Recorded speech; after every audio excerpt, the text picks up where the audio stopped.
the Jews are asking themselves, do we have a future in Europe? And the message is very mixed, which means you have a lot of Jewish leaders who answer, no, we don't have a future if we don't change the situation on the ground.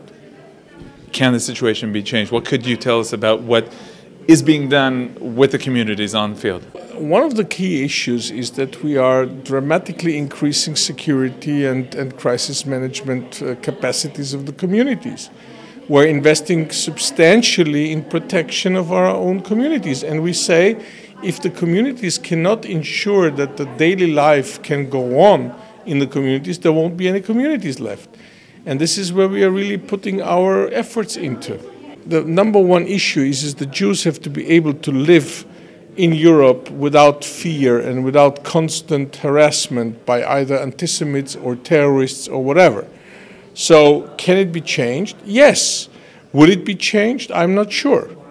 It's more than putting soldiers and policemen in front of synagogues and schools. It needs also a strategy how to cope with refugees who are coming brainwashed as antisemites from Syria and Iraq. So how are these countries going to cope with the fact that millions of people are coming and they are being brought up in antisemitism?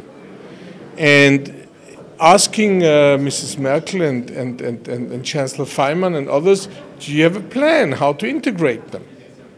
And so far we haven't heard this plan, so let's see what's coming. And what is the EJC doing on the field? The EJC is telling officially we are not very happy with what is happening.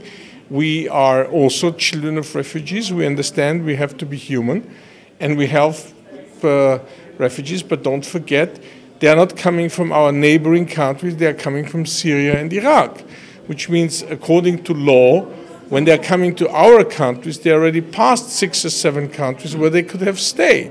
So they are not refugees by war, they are refugees because of, in our countries, they have better economic situations. And that's not the classical refugee. So the issue is how are we going to cope with this wave of refugees and how are we going to integrate them?